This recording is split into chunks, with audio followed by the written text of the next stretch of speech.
어려운 본문을 가지고 말씀을 준비했습니다.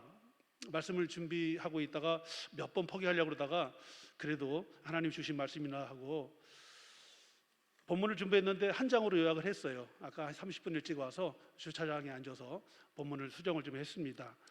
이것이 오늘 우리에게 주신 진정한 본문이라고 저는 마음으로 믿습니다. 여러분은 어떤 사람이 지혜로운 사람이라고 생각하나요? 직장이나 사업을 할 때 자기 전문 분야에 대해서 학식이 아주 많고, 그 다음에 눈치가 좀 빠르고요, 그 다음에 좀 셈이 밝은 사람은 세상이 원하는 사람이죠. 또릿또릿한 사람이죠. 그런데 하나님이 원하는 사람은 그렇지 않다는 거예요.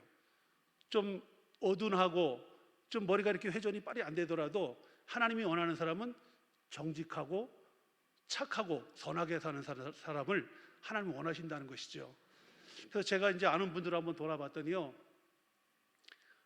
청년 하나가 있는데요, 두뇌요, 좀 경상도 사람인데 좀 늦어요. 그런데 교회 생활은 너무 열심히 하고 아주 신실하신 그런 청년이에요.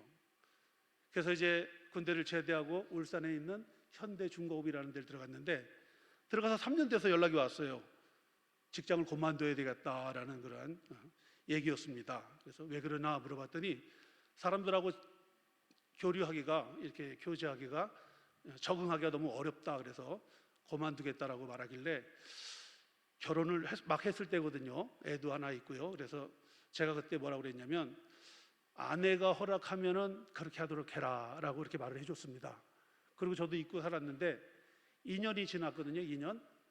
그래서 얼마 전에 연락이 왔는데 직장을 아직 안 그만두고 있고, 그 다음에 6년밖에 안 됐거든요. 제가 현대중공업은 안 가봤지만 거기에 자기가 과장이 됐다고 하더라고요. 그래서 인사과 과장이 됐다는 거 보니까 아마 하나님께서 조금 둔하고 어쩌면 샤프하지 못하지만 이 청년이 가진 그 진실성과 그 어떤 그 성실함 때문에 하나님이 높이 올려주셔서 그 회사의 의회분들이나 동료들이 잘 봐서 과장이 됐으면 그래도 높은 직책에 올라간 것 같아요. 그래서 잘된 모습을 보면서 하나님 믿는 사람들은 세상 바라보는 것과 분명히 다르게 해야 되겠구나라는 생각을 하게 되었습니다. 진목되어 있을 때는요, 제가 인구가 13명이었습니다. 우리 목사 저 부부까지 해서요. 그러니까 11명이죠. 그래서 교회에는 한 명도 안 모인 상태에서 이제 복음을 전하러 들어가서 복음을 전하는데, 그 중에 한 분이 이런 분이 있어요. 서울에서 휴포를 하셨는데 아주 잘 됐어요. 그래가지고 한 65세쯤 돼갖고 몸이 아파서 암이 걸리셨어요. 휴포를 남에게 세를 주고 한 500만 원씩 받는다고 그러더라고요. 큰가 봐요. 그리고 섬에 내려와서 요양하면서 이제 벌어놓은 돈을 조금씩 갖고 사시는 분이 있는데, 교회에는 그렇게 열심히지 못했어요. 그래서 바라보면서 좀 마음이 안 좋았거든요. 어떻게 하시려고 그러나. 집사님이셨대요, 서울에서는. 그래서 제가 지목도 있다가 나온 지가 2년, 이제 한 2개월 됐는데요, 한 2달 전에 소식이 들려오기로는 이제 소천하셨다라는 그 소식을 들었습니다. 그 말씀을, 그 모습을 보면서 오늘 밤에 너를 부르면 그 네가 모은 것이 다 누구 것이 될 것이냐 하는 그 주님의 말씀이 생각나서, 좀 더 마지막 때를 위해서 하늘나라 보물, 우리의 창고에 보물을 쌓아뒀으면 하는 그런 생각을 또 해보기도 했습니다. 여러분의 인생의 로망이 무엇인가요? 어떻게 살기를 원하시나요? 은행에 한 국민연금 한 300만 원씩 받으면서 편안하게 노후를 보내길 원하시는 게 로망이신가요? 그렇다면 그것은요, 우리 주님 보시기에는 미련한 행동이라는 것이지요. 이 땅에서 무엇을 잘 먹을까 잘 살까를 우리가 궁리하기보다는 우리가 하늘나라에 갔을 때 하나님 앞에 무엇을 받을까를 염려해서 이 땅에 있을 때 그저 정말 어려운데 사촌 이웃들, 자녀들도 있잖아요. 형제들도 있잖아요. 형제들을 돌보면서 도와주고 베풀어주는 것이 바로 우리가 하늘나라에서 안 오는 상급이라는 것을 여러분 깨닫는 여러분 되시기를 주의 이름으로 권면드립니다. 오늘 본문 말씀을 통해서요, 인생의 행복을 찾기 위해서 지혜를 가져야 되는데 어떻게 지혜를 가져야 되는지를 저도 자신은 잘 모르지만 여러분 같이 말씀을 나눠가면서 그 지혜를 찾는 시간 되기를 바랍니다. 오늘 잠언서를 보니까요, 솔로몬이 대부분을 지었어요. 근데 자세히 보니까 다는 아닌 것 같아요. 30장 같은 경우에는 31장 같은 경우는 루엘이 적었고요. 또 30장 같은 경우에는 다른 사람이 적고 해서 대부분은 솔로몬이 기록을 했지만 여러 사람의 글들도 모아서 한 권의 책으로 펴낸 것이 솔로몬이다, 로마 잠언서라는 것을 알게 되었습니다. 잠언이라는 말을 사전에 찾아보니까요, 살아가면서 훈계가 될 만한 짧은 말 이렇게 되어 있습니다. 그러니까 이 잠언의 말은 우리가 살아가면서 꼭 필요한 말씀을 기록해 놓은 말씀이다라고 볼 수 있겠습니다. 잠언의 기록 목적은 2절에서 4절까지 잘 나타나고 있습니다. 제가 한번 보겠습니다. 잠언의 목적입니다. 이는 지혜와 훈계를 알게 하며, 두 번째, 명철의 말씀을 깨닫게 하며, 지혜롭게 공의롭게 정의롭게 정직하게 행할 일에 대하여 훈계를 받게 하며, 그 다음에 네 번째, 어리석은 자를 슬기롭게 하며, 다섯 번째, 젊은 자에게 지식과 근심함을 주기 위함이다. 이렇게 되어 있습니다. 그러니까 이 지혜의 이 잠언의 기록 목적은 우리가 잘 알고 있는 디모데후서 3장 15절하고도 같은 것 같아요.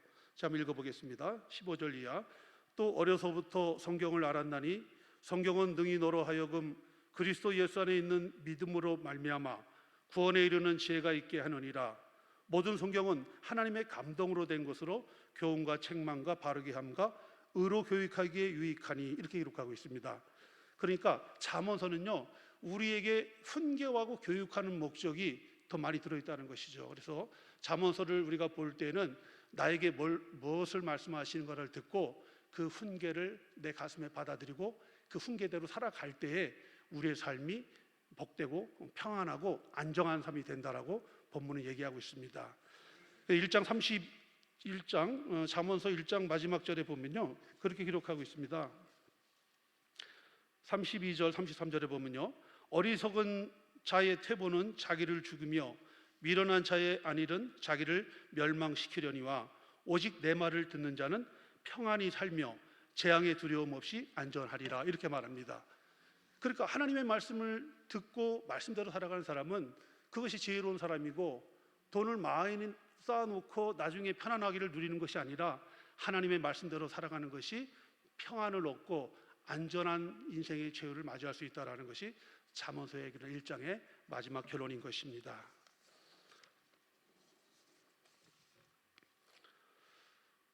우리 잠언서 1장 7절에 보면요, 지혜의 근본은 여호와를 경외하는 것이다라고 분명하게 기록하고 있습니다. 자, 지혜의 근본은 여호와를 경외하는 것이 지식의 근본이오늘, 이렇게 말합니다. 그러니까 우리가 지식의 근본을, 근본이라는 말을 한번 자세히 찾아보니까요, 시작이라고 돼 있어요. 다른 단어로 최초라고 돼 있는데, 그러니까 7절의 말씀은 지식의 시작이 여호와를 경외하는 것이다라고 본문은 얘기하고 있습니다. 그러니까 처음에 우리가 어떻게 해서 인생을 살아가야 되는가를, 그 시작이 바로 여호와를 경외하는 거다라고 본문은 얘기하고 있습니다. 여호와를 경외하는 거라는 것을 한번 좀 깊게 보면요, 여호와를 경외하는 것은 여호와를 존경하고 공경하고 하나가 더 있습니다. 여호와를 두려워하라라고 되어 있습니다. 그러니까 우리가 여호와를 경외한다고 하면은 하나님을 존경하는 건 우리가 잘 알고 있는데, 하나님을 두려워하는 마음은 우리가 얼마큼 갖고 있느냐, 그것이 한번 우리가 짚어봐야 된다는 말씀입니다. 어쩌면요, 젊은 청년이요, 별로 재주가 없는데 직장에 들어가서 과장이 되고 그렇게 승진할 수 있는 것은 어쩌면 지혜는 별로 없는데 하나님을 두려워하는 마음을 갖고 있었기 때문에 삶 속에서 거짓을 안 하고요, 올바르게 바르게 행동하고 살았기 때문에 어쩌면 장사하는 분들이, 사업하는 분들이 거짓으로 사업을 하신 것이 아니라 정말 하나님 앞 부끄러움 없이 그러한 일들을 정직하게 해나갔을 때에 그러한 것이 더 힘이 되어서 하나님이 인정하셔서 나중에 큰 그러한 또 축복받는 그러한 삶을 살 수 있다는 것입니다. 그러니까 우리가 여호와를 경외하는 것은요, 우리는 하나님을 공경하는 것을 넘어서서 이제는 하나님을 두려워하는 삶을 살아야 된다는 것이죠. 그러면요, 죄를 지을 수가 없다는 것입니다. 하나님을 두려워하는 마음이 진정으로 우리 마음에 있다면 어떻게 우리가 죄를 짓겠습니까?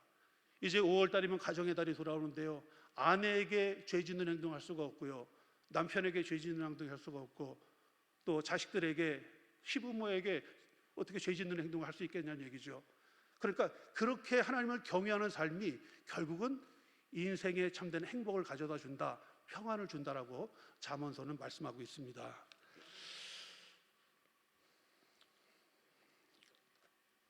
솔로몬은요, 인생을 회고하는 말을 합니다. 솔로몬은요, 모든 것을 다 가졌는데요, 다 해봤어요. 솔로몬은요, 집도 줘보고요, 궁궐도 줘보고요, 포도원도 읽어보고요, 연못도 파보고요. 솔로몬은 안 해본 것이 없는 것 같아요. 돈도 제일 많았고요, 먹는 음식 그릇도 다 정금으로 되어 있다고 합니다. 노래하는 종들도 많았고요, 처와 후첩들이 700명, 300명, 1000명이나 있이, 요즘 우리 말대로 하면 해볼 거 다 해보고 가질 거 다 해본 그러한 사람이었던 것입니다. 그런데 솔로몬의 마지막 결론이 뭐예요? 우리 전도서 12장에 보면 헛되고 헛되고 헛되니 모든 것이 헛되다라고 말합니다. 그리고 또 솔로몬이 이렇게 말합니다. 잠언서 12장 13, 14절에요. 이래 결국을 다 들었으니 하나님을 경외하고 그의 명령들을 지킬지어다. 이것이 모든 사람의 본분이니라. 하나님은 모든 행위와 모든 은밀한 일을 선악간에 심판하시리라. 이렇게 말합니다. 그러니까요, 우리가요, 모든 것을 다 해봐도 해본 사람이 솔로몬이잖아요. 그 솔로몬 먼저 살다간 신앙의 선배의 말을 들어볼 때, 우리가 이 세상 살아갈 때 무엇을 잘 먹고 무엇을 모아놓고 알머리 부귀경화를 누리고 다 해보아도 결국에 가서 인생의 행복을 누리기에는 부족하다는 것이죠. 결국 우리 인생의 마지막 행복은 어디서 찾아야 되냐? 솔로몬은 하나님 앞에서 하나님을 경외하는 삶 가운데서 인생의 행복이 있다라고 말씀해주고 있는 것입니다. 오늘 이 장흥효성교회 우리 성도님들은요, 열심히 하시는 분들이 많은 것 같아요. 특별히 여자보다 남자분들이 많은 걸 보고 저는 깜짝 놀랐습니다. 저희 교회는 여자가 12명이고요 물론 다 할머니들입니다. 남자가 저 포함해서 3명인데요 다 80이 넘으셨어요. 20%가 밖에 안 되는데 제가 볼 때 여기는 한 40%, 50% 이상 되는 것 같아서 효성교회는 아마 이 장흥 전체뿐만 아니라 전라남도에서도 가장 힘세고 부흥하는 그런 교회가 될 줄 믿습니다. 이제 32장 32절 33절을 한번 보겠습니다.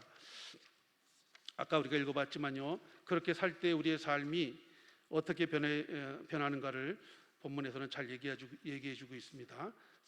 제가 한번 읽겠습니다.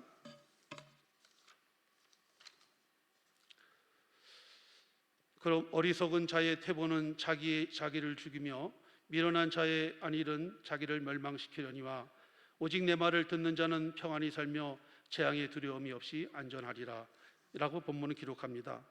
여러분, 삶이 평안하고 안전하려면은 가진 재물을 많이 모아놓는 것이 아니라 우리 하나님을 공경하고 하나님을 두려워하는 삶을 살라라는 것입니다. 그 말은 좀 더 다르게 하면요, 정직하게 살라는 것이고요, 믿는 자답게 살라는 것이잖아요. 우리가 직장에 있든지 아니면 교회에 있든지 간에요, 무슨 일을 맡았든지 간에 내가 맡은 일에 정말 최선을 다해서 하나님 보시기에 부끄러움 없이 그 일을 해나간다면 하나님은요, 그 사람에게요 노후에 평안하고 안전한 삶을 주신다고 32절 33절에 말씀하고 있습니다. 단 여러분, 우리에게는 각자 주어진 달란트가 있습니다. 누구에게는 머리가 영석한 머리를 주셨고요, 어떤 사람에게는요 그렇지 못한 머리도 주셨어요.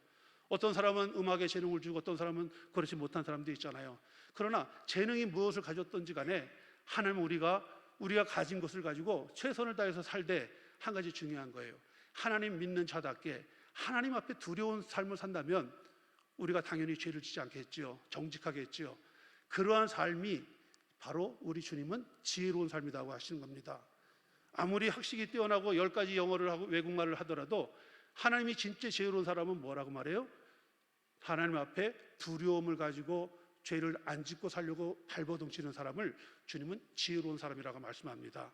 우리 성도님들 다 그런 분들 되셔서 하나님 나라에 크게 쓰임받는 종들 되시고요, 특별히 제2남전도회 우리 장로님들과 집사님들은요 그 큰 일을 감당해서 우리 이 장흥효성교회를 전라남도에서 제일 훌륭한 교회로 이끄는 데에 선도 역할을 하시기를 주의 이름으로 축복합니다.